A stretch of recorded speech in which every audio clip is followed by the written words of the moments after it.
안녕하세요. 군사독복입니다. 불과 오늘 3월 22일 오전까지만 해도 위기 상황에 놓여있던 우크라이나가 상상 이상의 강력한 전투력을 보여주며 우크라이나 내 여러 지역에서 기적같은 대승을 거두고 있습니다. 키우를 둘러싸고 3차 총공세를 가하려던 러시아군의 배후에 갑자기 우크라이나 측의 예비대 전력들이 나타나 압박을 가한 것인데요. 우크라이나를 포위 공격하려던 키우 서부 지역의 러시아군은 갑자기 등장한 우크라이나 예비대 전력과 키우 쪽 우크라이나군 전력에 의해 3면으로 역포위 섬멸당할 위기에 처하게 되었습니다. 기적은 남부 헤르손에서도 일어났습니다. 러시아군이 개전 초기부터 지금까지 끊임없이 공세를 퍼부으며 선하기에 넣으려던 마리우폴이 러시아군에게 사실상 함락될 위기에 놓인 데다 북서쪽에 있는 미콜라이우에서 북진하는 러시아군 때문에 헤르손 탈환 또한 좌절될 듯하다고 이전 영상에서 말씀드렸는데요. 이런 상황에서 러시아군에 의한 포격이 서부 오데사이까지 닿으며 위기가 고조되고 있었습니다. 하지만 어떻게 된 노릇인지 우크라이나군이 다시 헤르손 지역에 강력한 반격을 퍼붓는 것은 물론 아예 제공권까지 잡고 폭격을 퍼붓고 있으며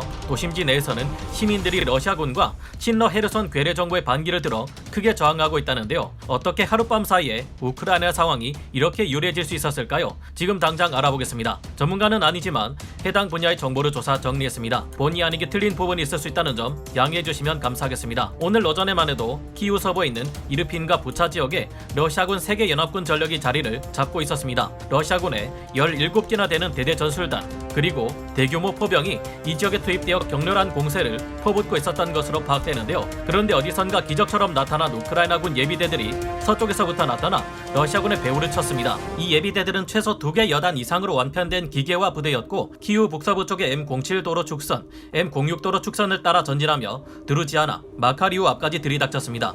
현지 시각 3월 22일 현재 우크라이나 정부군은 마카리우를 탈환하는 데 성공했고 러시아군의 상태를 살펴본 결과 러시아군의 식량과 탄약이 약 3일치밖에 남지 않았으며 연료 부족 문제도 여전하다는 주장을 내놓았는데요. 이곳에는 현재 다시 우크라이나 국기가 개양되었다고 합니다. 생각지도 못한 강력한 우크라이나군의 뒤통수를 맞은 러시아군은 크게 당황한 나머지 현지 시각 3월 21일 저녁부터 키우 서부 공세에 동원했던 병력들을 급히 돌려 방어선을 구축했다고 합니다. 보로디안카, 이르핀, 부차 일대에서 키우를 포위하고 있던 러시아군이 오히려 수세에 몰려 방어선을 구축하게 된 것인데요. 그러고 보면 약 일주일 전 우크라이나 측은 약 20만 명에 이르는 대규모 예비군을 완편했다고 했었습니다. 1000대가 넘게 존재하는 우크라이나군의 T-64 전차를 중심으로 최소 2개 여단의 기계화 여단으로 편성된 이들 예비군 전력이 양 갈래로 나뉘어 러시아군의 뒤통수를 친 것입니다. 이번만큼은 우크라이나군의 전력 또한 만만치 않은 규모를 자랑하기 때문에 닷새가 넘게 포격을 키우 방면으로 퍼붓느라 지쳐있는 러시아군을 파죽지세로 밀어붙일 가능성이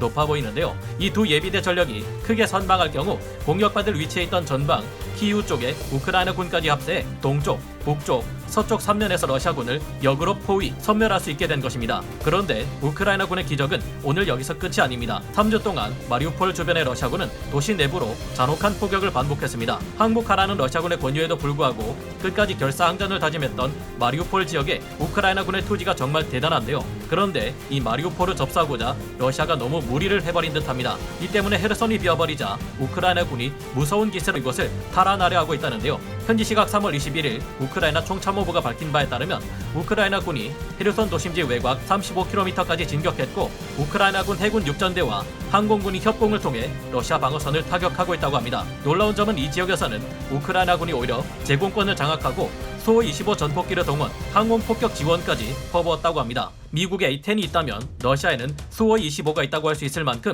이 전폭기는 대단한 맷집을 자랑하는데 이를 우크라이나군 또한 운용하고 있는 것입니다. 이 지역을 타격한 우크라이나군은 예비군 중심으로 편성되어 있어 온전한 전력을 갖춘 상태로 러시아군을 거세게 몰아붙이고 있다는데요. 예상치 못한 우크라이나군의 거센 반격에 러시아군은 현재 중대 단위로 각계격파 당하기를 반복, 헤르손 방면으로 후퇴하고 있다고 합니다. 이 지역의 러시아군이 이처럼 힘을 쓰지 못하는 것은 이전에 있었던 우크라이나군 해군 육전대의 활약 덕분인 것으로 파악되는데요. 이 지역에는 원래 각종 헬기들을 중심으로 하는 공중 강습 부대가 자리 잡고 있었습니다. 하지만 3월 들어 이 지역 비행장에 우크라이나군의 습격이 2번이나 이어졌고 그 결과 러시아는 뜨지도 못한 헬기를 거의 60대 가까이 잃었던 바 있는데요. 이 때문에 죽기 살기로 몰아치는 우크라이나군의 반격에 이 지역 러시아군들이 버텨내지 못하는 것으로 분석됩니다. 더구나 헤르손 내에서는 하루도 빠지지 않고 시민들의 반러 시위가 일어나고 있는데요. 우크라이나군의 지원 세력이 도착하자 이 지역의 시위대들은 현재 더욱 사기가 올라간 상태입니다. 러시아군은 이 지역에서 언제 어떤 공격이나 방해를 받을지 알 수 없는 상황일 텐데요.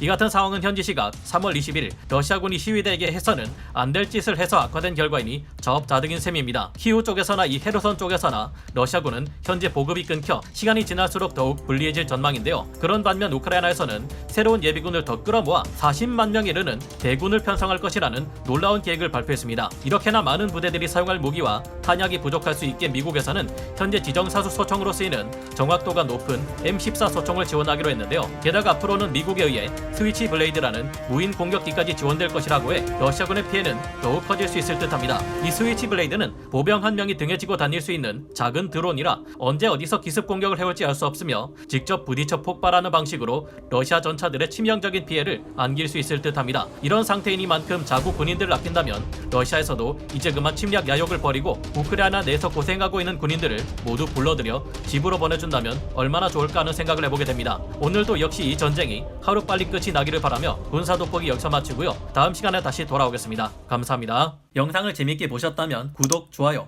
알림 설정 부탁드리겠습니다.